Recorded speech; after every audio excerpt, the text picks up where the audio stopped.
I met Marissa at a Christmas party in my second year out of college. I wasn't planning on going, it was one of those +1 invites through a friend, and I only agreed because the food was supposed to be good. She was there with a cousin, standing near the fireplace, sipping something that looked like cider and laughing like she meant it. We didn't talk much that night, just a few passing comments about the music and the strange appetizer choices. But there was something about her presence that stuck. A few weeks later, I ran into her again, completely by chance, at a bookstore downtown. We remembered each other immediately, shared a laugh, and ended up getting coffee that same afternoon. It wasn't dramatic. It wasn't fireworks. It was simple. Easy. The kind of connection you don't have to chase. We started dating not long after. Marissa worked in early education and had this natural warmth around kids, around people in general. She brought light into rooms without trying to. I was quieter, more structured, financial analyst by trade, the kind of guy who scheduled vacations 6 months out and color-coded the calendar. Somehow, we balanced each other. We got married 3 years later. Small ceremony in the park, close family only. No DJ, no fancy hall, just vows under a tree and a dinner that felt like home. I still remember the way she looked walking toward me, steady, certain, like there wasn't a single doubt in her mind. That stayed with me for a long time. Our first daughter, Sophie, was born about a year into our marriage. She had her mother's eyes, wide and curious, always studying people. Then came Lucy, 2 years later, just as bold but with a wilder streak. They filled the house with that constant background hum of movement and noise that only kids can generate. Marissa took a step back from work to be home more, and I took on a few extra hours at the firm. We made it work. It was never easy, but it always felt worth it. Weekends were for the park or backyard picnics, art projects on the kitchen table, late-night ice cream runs just because. I handled bedtime routines, Marissa handled mornings. I liked brushing their hair after bath time, reading the same story 3 nights in a row, letting them stay up 10 minutes past bedtime when they asked nicely. We were a team. Always passing off tasks, covering for each other, shifting in and out of the chaos together. Our house wasn't big, but it was filled with life. Crayon drawings on the fridge. Shoes piled by the door. The smell of Marissa's cooking, which she always claimed wasn't good, even though we all knew better. We didn't travel much, but we made every holiday feel like an event, decorations, music, routines the girls would talk about for weeks afterward. It was a good life. Familiar, full, the kind of steady rhythm people hope for when they say, settling down. And I loved it. I really did.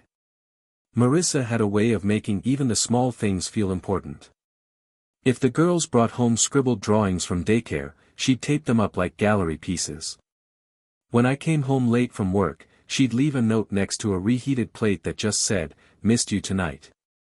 She always remembered to refill the hand soap before it ran out, always packed snacks for long drives without me asking.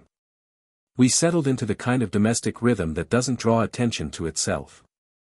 Mornings were a little chaotic. Lucy never wanted to wear socks, Sophie always needed help finding something she swore she just had in her hand, but Marissa moved through it like she'd been doing it her whole life. Calm, firm, quick with a hug and quicker with a "let's go," shoes on. I handled the school drop-offs. Sophie had started kindergarten, and Lucy was in preschool 3 days a week. Marissa went back to part-time teaching. She'd talk about her students at dinner, funny things they said, moments when one of them made a connection for the first time. She loved it. You could see it in the way she lit up when she talked about the classroom. We still made time for each other. Maybe not as much as we should have, but enough. Friday nights were usually takeout and a movie. After the kids were down, we'd stretch out on the couch, half watching whatever was on, her feet under my leg, a bowl of popcorn between us. Sometimes we talked through the whole thing. Sometimes we just sat in the quiet. We took the girls to the zoo that spring. Sophie was obsessed with flamingos, and Lucy fell in love with a red panda she refused to stop talking about for weeks. We took photos, bought too many snacks, let them stay up past bedtime. Marissa made a scrapbook page for it the next day, pink stickers, doodles, little handwritten captions under each photo. She said it helped her hold on to things. They grow up so fast, she told me once. I don't want to forget the pieces. She was close with her mom. They'd talk a few times a week. Sometimes about the kids, sometimes about nothing. Her mom would come over to help when I was out late. She loved reading to the girls and always brought fruit snacks in her purse, which they thought was the best thing ever. I liked that Marissa had that support, that closeness. I came from a smaller, quieter family. Fewer traditions. Less noise. We weren't flashy. We weren't the perfect Instagram family. But I thought we were happy. We talked about maybe taking a trip out west next year, something with mountains or quiet trails. Marissa said she missed real nature. She grew up near woods and used to hike all the time. She said she wanted to pass that on to the girls, not just screens and noise, but fresh air and space to think. I promised we'd make it happen. Save a little extra, block off the time. It felt good to plan for things. Like everything had a future we could still grow into. Summer came in full swing, and with it, a kind of easy joy that seemed to settle over the house. The girls were home more, of course, and that meant the days were louder, messier, and somehow more complete. The backyard became their kingdom, plastic slides, sidewalk chalk, sun hats they refused to wear for more than 5 minutes. Marissa picked up a little inflatable pool for the back patio and turned it into an all-day affair. Popsicles, water fights, the works. She'd sit on the steps with sunglasses and a book she never got around to reading, laughing every time one of the girls tried to splash her and missed. She was good at making the ordinary feel like something more. It was one of the things I loved most about her. Even when the days felt long, even when she was tired, she still found ways to keep things moving. I'd get home from work and find dinner half prepped, the girls in pajamas with wet hair and sticky fingers, and Marissa with her sleeves rolled up, wiping down the table with that same focused calm she always had. At night, we'd talk about small things, school decisions, groceries, things the girls had said that made her laugh. She was always taking mental notes, little stories she wanted to remember. I should write them down, she'd say, and sometimes she did, on the back of receipts or inside a planner already filled with sticky notes. She started going to yoga again, too. Once or twice a week, in the evenings after dinner. She said it helped her feel like herself, stretch out the tension, clear her mind. I supported it. Told her to take whatever time she needed. I handled bath time, bedtime, and she'd get home just as I was coming downstairs from the final story. She'd kiss the girls goodnight even if they were already asleep. The routine worked. We weren't doing anything dramatic. No big changes, no unexpected moves. Just life, rolling along. We took a weekend trip to the lake in late July, just the 4 of us. A cabin with spotty service and old wooden floors that creaked when the wind picked up. The girls loved it. We caught fireflies, grilled burgers, told stories around a little fire pit. Marissa took photos of everything. She always did. Later she printed one of us all together, the girls on our laps, arms tangled around each other, and framed it on the mantel when we got home. She kissed me that night with both hands on my face. Soft, slow. Like she meant it. The start of the school year always brought a new kind of rhythm. Sophie had moved up to 2nd grade, and Lucy was starting full-time kindergarten. Mornings got earlier, backpacks got heavier, and lunchboxes became a nightly chore. Marissa handled most of that. She had a way of remembering exactly who liked what, which snack was for Tuesdays only, which thermos was the one that doesn't smell weird. The girls trusted her completely. So did I. We carved out more structured evenings, homework, dinner, a little TV before bed. Marissa made chili on Mondays, tacos on Thursdays. It was never official, but we slipped into those patterns like muscle memory.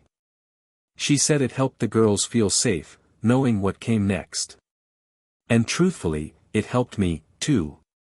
Work had picked up again for me, a couple of clients going through changes, longer hours, more days where I came home to the table already cleared. Marissa never gave me a hard time about it. She was always patient, always understanding. If anything, she encouraged me to keep going. "We're fine here," she'd say. "Just don't forget to breathe."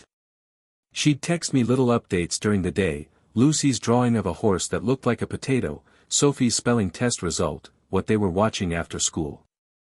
Sometimes it was just a photo of the girls sitting on the couch, feet tucked under them, hair falling into their faces. The kind of photos that stopped me in the middle of whatever spreadsheet I was buried in. Every so often, I'd come home and find candles lit in the kitchen, the house quiet, the girls already asleep. Marissa would pull me in with that same look she gave me when we first started dating, playful, steady, like she still saw me through all the clutter of daily life. We still laughed together. Still talked late at night, lying in bed with the lights off, voices low. We talked about the girls getting older. About whether we were done having kids. About maybe moving closer to her mom in a few years, once the girls were more independent.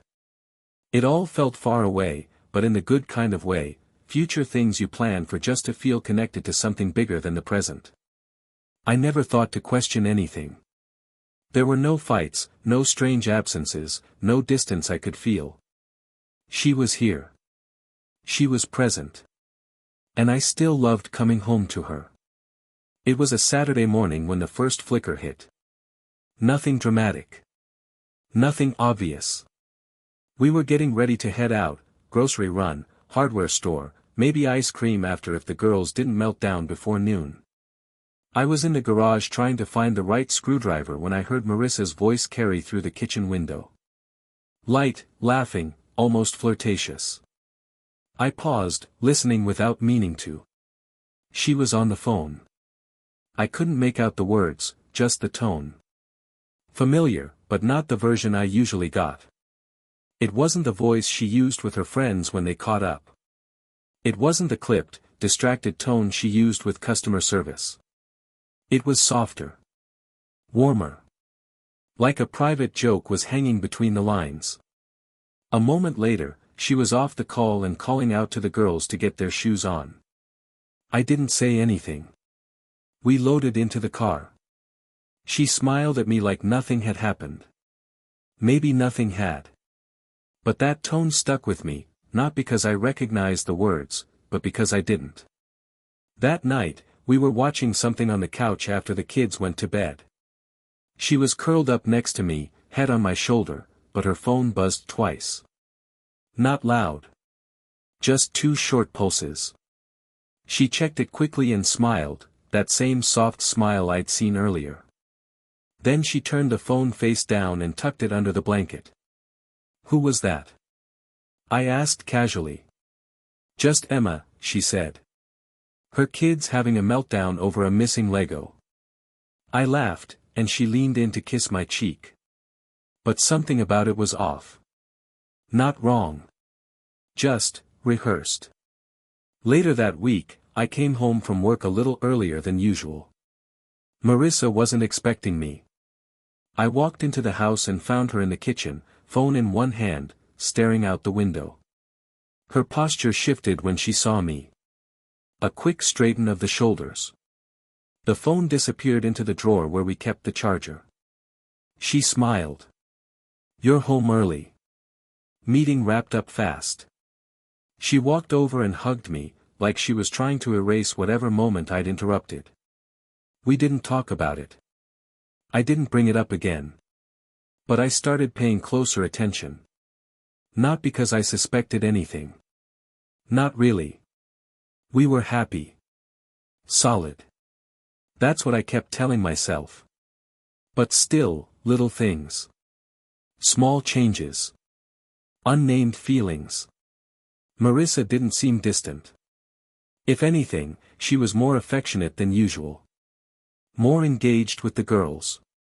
Quicker to laugh. But sometimes I'd catch her looking at her phone with a softness that wasn't meant for me. Or staying in the car a few extra minutes after getting home, like she needed a moment before coming inside. Nothing concrete. Nothing that couldn't be explained. But it planted a seed. One I didn't want to water, but couldn't quite ignore. The feeling didn't go away. If anything, it settled in more quietly, like dust in corners I didn't know to check. I started noticing things I probably wouldn't have before, or maybe I had, and just never thought twice about them. Marissa changed the password on her phone. That wasn't a huge deal in itself. I hadn't gone through her phone before, never needed to. We weren't that kind of couple. But we'd always kept it unlocked around each other, shared Spotify, calendar apps, that sort of thing. When I reached for it one afternoon to check the weather, it was locked. New passcode? I asked. Oh, she said, barely looking up. Yeah, Lucy kept messing with it during her YouTube marathons. It locked me out last week. I nodded, said nothing else. She didn't offer the new one. And I didn't ask. Another time, I went to pick up the girls from school, and one of the teachers mentioned something about how nice it is when both parents can split pickup duties. I just smiled and agreed, but the comment stuck with me. I hadn't known Marissa was doing pickups lately. She'd said she was working all week. Meetings. Consults. Calls. Maybe she had rescheduled, or maybe the teacher had her days mixed up. I didn't bring it up to her. I told myself it didn't matter. One evening I went to grab something from the trunk and noticed an unfamiliar smell, faint but sharp, something floral, something I knew wasn't part of our lives. Marissa didn't wear perfume. She said it gave her headaches. This wasn't lotion or shampoo. It was something that lingered too long for something accidental. She came out a minute later to toss something in the recycling bin. You drive anywhere today? I asked, casually. Just groceries. Why? Nothing, thought the car smelled a little different. She leaned in through the open driver's side door and sniffed. Weird. I don't smell anything. She smiled and kissed my cheek. Maybe your senses are finally going. We laughed, but I didn't forget it. Another night, the girls were in bed, and I was finishing dishes while she scrolled through her phone on the couch. I could see the reflection in the kitchen window, fast typing, reading, smiling again. When I dried my hands and walked in, she locked the screen and slipped the phone behind a throw pillow. That was the moment something shifted in me. Not into certainty, but into awareness. I wasn't being paranoid. I wasn't inventing things. But I was definitely on the outside of something. Whatever it was, Marissa didn't want to share it. She still kissed me goodnight. Still sat beside me at dinner. Still laughed at the girls' jokes. But there was a piece of her moving elsewhere. Quietly. Intentionally. And I couldn't name it yet, but I could feel it all the same. I started waking up before my alarm. Not by much, 10, 15 minutes maybe, but always with the same low, uneasy hum in my chest. Marissa slept beside me, curled toward the wall, her breathing even and soft. Everything looked the same. But I couldn't shake the feeling that I was watching something slip through my fingers in slow motion. The girls kept us busy. School projects, soccer practice, birthday parties that required more planning than our own anniversary. Marissa handled most of it with her usual calm, clipboard in hand, grocery lists on the fridge, snacks pre-packed and labeled like she was running a small army. But every now and then, I'd see her pause for just a second longer than usual after hanging up a call. Her expression wouldn't change, but something would pass through her, like a flicker of something unfinished, or unspoken. Then she'd catch my eye, smile, and go back to stirring the pasta or wiping Lucy's face clean. One evening after the girls were in bed, I asked if she wanted to watch a movie. We used to do that almost every night. Just something on in the background, something to sink into after the chaos of the day. She hesitated. I told Emily I'd FaceTime her tonight. She's dealing with some family drama. I nodded.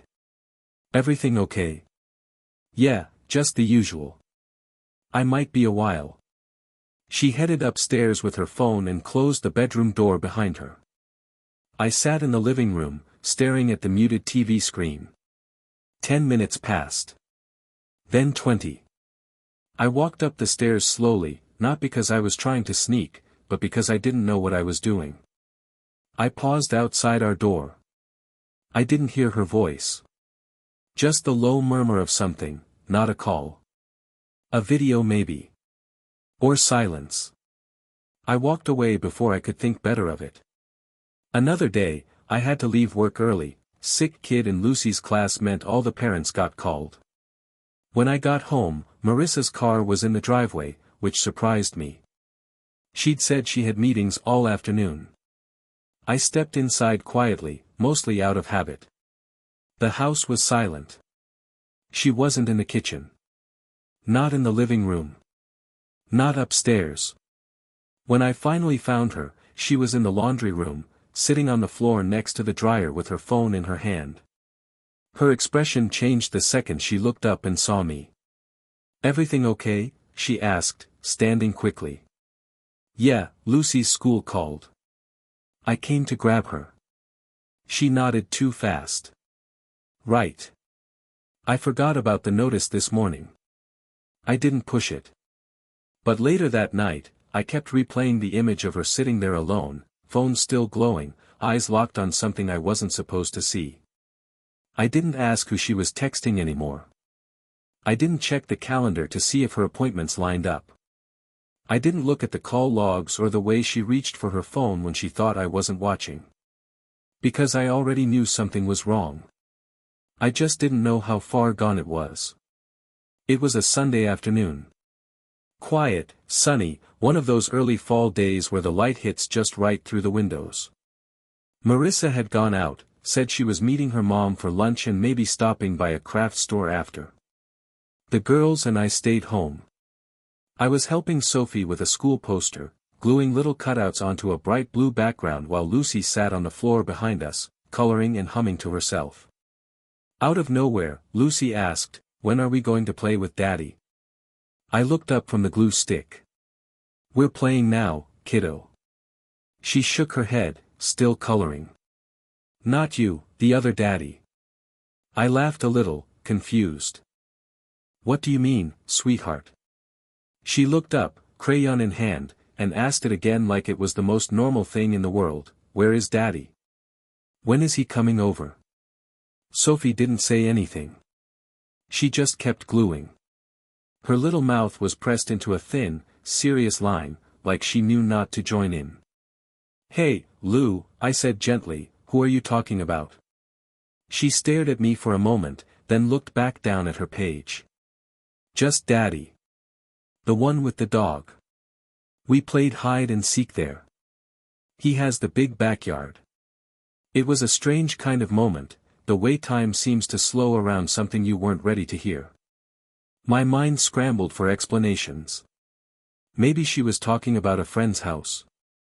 Maybe someone else's dad who babysat once. Maybe it was just pretend. But her voice was too certain. I pressed again, carefully. "Where did you see him, Lucy?" She shrugged. "I don't know. I just like him. He lets me have orange soda." I felt my stomach drop, a low, deep ache like gravity doubling inside me. Sophie still hadn't looked up. I turned to her slowly. "Soph." She glanced at me, then down again. "We're not supposed to talk about him." I could barely get the words out. "Who said that?" She paused. "Mom." Silence filled the room. I didn't push them. I just sat there for another few minutes, pretending to focus on the poster board, hands still moving. My heart, though, wasn't in the room anymore. Marissa came home an hour later. She walked through the door, kissed the girls on the head, smiled at me like nothing in the world was out of place. I nodded back. But something had already broken. That night, after the girls were asleep, I sat alone in the living room. No TV. No music. Just me, the couch, and a dull roaring in my head that wouldn't quiet down. I didn't have answers yet. But I had questions I couldn't ignore anymore. And this time, I was going to find them. I waited 2 days before I did anything. Not because I didn't believe them, what Lucy and Sophie had said, but because I needed to be sure I was thinking clearly. I kept playing it over in my head, not you, the other daddy. The soda. The dog. The backyard. And Sophie's quiet voice, saying Mom told them not to talk about him. There were explanations. I wanted there to be. Maybe it was an uncle she called Daddy as a game. Maybe some old friend of Marissa's the girls saw once or twice. Maybe it wasn't what it sounded like. But I knew better. I made an appointment at a private clinic 2 towns over. I didn't tell Marissa. I took an early lunch from work, drove there in silence, hands tight on the wheel the whole way. They took cheek swabs from me, and I brought 2 samples I'd quietly taken at home, strands from the girls' hairbrushes. They said I'd have results in a few days. I paid in cash. I barely slept that week. Marissa didn't notice, or pretended not to. She still kissed me goodbye, still asked if I needed anything at the store, still sat beside me on the couch while we watched shows I wasn't even seeing. I wanted to ask her. I wanted to just say it. But I knew if I did, she'd have time to prepare a lie. I wanted the truth first. The results came back on a Thursday. Sealed envelope, handed to me by the receptionist like it was just another file. I didn't open it until I was parked behind a gas station 3 blocks away. My hands shook. The words were simple. Clinical. 2 paternity exclusions. Sophie and Lucy were not biologically mine. I didn't move for a long time.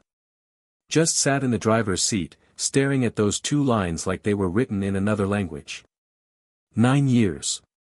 9 years I had raised them. Held them through fevers, taught them to ride bikes, kissed every scraped knee. And none of it had ever been real, not in the way I thought it was. I went home around 6 p.m. Marissa was in the kitchen, stirring something on the stove. She looked up and smiled. "Hey, you're late." I held the envelope in my hand. Set it on the counter. "What's that?" I didn't answer. She wiped her hands and opened it. Her eyes scanned the page. Her face didn't change, just dropped, slightly, like something she'd been bracing for had finally arrived. "Say something," I said. She closed the folder slowly. "It's not what you think," she whispered. "No." My voice cracked. "Because what I think is that you've been lying to me for nearly a decade. That those girls, our girls, aren't mine. They are yours." "No. They're not." She started crying then. Soft at first, then sharp. "I didn't plan for it to happen," she said. "It was a mistake that kept happening." "Who is he?" She hesitated. "Marissa." "Who is he?" "Derek," she said. "We were together in high school. He moved back a few years ago." "How long?" "A while." "Lucy?" She nodded, sobbing now. "Both." I didn't scream. I didn't slam anything. I just walked upstairs, packed a bag, and left. I didn't know where I was going. I didn't know what the next day looked like. But I knew I couldn't look her in the eye anymore. Still, as I pulled away, the only thing I could think about was the girls. Not hers. Not mine. But ours. And I wasn't about to lose them. I stayed at my brother's for a week. Just a spare room and a blow-up mattress, but it gave me time to breathe. Time to think without the weight of her voice in the next room. Every night, I stared at the ceiling and tried to understand how it all happened. How someone you trusted with your life could lie to your face for nearly a decade. But the thing that haunted me more than the betrayal was the quiet in the house I'd left behind. The sound of Sophie's laugh. Lucy's wild, stomping feet. The bedtime books. The little voices calling, "Daddy," like it was the most natural word in the world. And it had been. For them, it was. I called my lawyer the morning after I left. Told him I needed to know my options. I didn't want revenge. I didn't want a fight for property or support. I just wanted one thing, to stay their father. Legally. Permanently. No matter what Marissa had done, no matter who their biological father was, I wasn't letting those girls go. It was complicated, but not impossible. I'd been listed on both birth certificates. I had raised them since birth. There was no sign of the other man stepping forward, no paternity filings, no custody requests. My lawyer said in cases like this, the court cared most about what was in the best interest of the children, and ripping them away from the only father they'd ever known was not going to look good for her. We filed for legal custody that same week. Marissa called once, crying. She wanted to talk, not about the affair, not about Derek, but about the girls. She said she never wanted to take them from me. That she knew I was their father in every way that counted. I told her I didn't care what she wanted. I told her I was going to fight for them because they were mine, not by blood, maybe, but by love, time, and choice. I told her she didn't get to make decisions for me anymore. I picked the girls up that Friday for the weekend. Marissa tried to keep it normal, a hug goodbye, a bag of clothes, a few careful instructions written on a sticky note. Sophie was quiet in the car. Lucy fell asleep on the way. We stopped for pizza. Watched a movie. Read 3 bedtime stories, even though they only asked for one. When I tucked them in, Sophie looked up at me and whispered, "Are you still mad at Mommy?" I hesitated, then brushed the hair from her forehead. "That's not something you need to worry about." She nodded slowly, then said, "I'm glad you came back." I kissed her cheek and turned off the light. That night, I sat in the hallway outside their room, staring at the soft glow of their nightlight bleeding under the door. My chest ached. Not from anger. Not anymore. Just from how much I still loved them. And how much I knew I always would. The custody process didn't drag out. Marissa didn't fight me. Whether it was guilt or recognition that she'd already done enough damage, I'll never know. But when the papers came through, she signed them without a court battle. We formalized it, shared legal custody, but primary physical custody went to me. The girls would live with me, go to school from my address, sleep in their beds under my roof. She would have weekends, holidays split, and supervised visits in the beginning. The day I told Sophie and Lucy they'd be staying with me full-time, Sophie blinked at me like she already knew. "Does Mommy know?" she asked. "She does," I said. "Is she sad?" "I think she's trying to be okay," I told her. "But this isn't about her. It's about what's best for you too. And I think being here, where it's steady, where it's home, is what's best." She nodded and went back to drawing. Lucy crawled into my lap and asked if we could have pancakes for dinner. We did. The house felt like it had been rearranged somehow. Same furniture, same walls, but the air had changed. Not heavier, clearer. The silence didn't sting anymore. The emptiness was gone. It wasn't a broken home, it was just one we had to rebuild on better ground. Marissa still saw the girls. She never missed a weekend. She brought crafts and little gifts, tried hard to be present. I didn't stop her. I didn't poison the well. The girls would grow up knowing who raised them, but they'd also know their mother didn't walk away when it got hard. As angry as I had been, I couldn't let it bleed into them. That wasn't who I wanted to be. Derek never came forward. Not a word. No letters. No visits. No fights. I don't even know if he knew. Or maybe he did, and this was just the kind of man he was, always hiding behind someone else's life, someone else's love. I stopped caring. I focused on my girls. I learned how to French braid. I helped with science fair projects.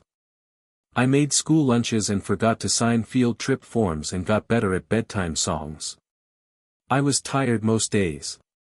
Overwhelmed sometimes. But every single night, when they called me daddy and hugged me tight around the neck, I knew I hadn't lost anything. I'd chosen to stay. To fight for them. And now they were mine, fully, permanently, without condition. They were never a mistake. Not even close. If anything, they were the only truth that had ever mattered.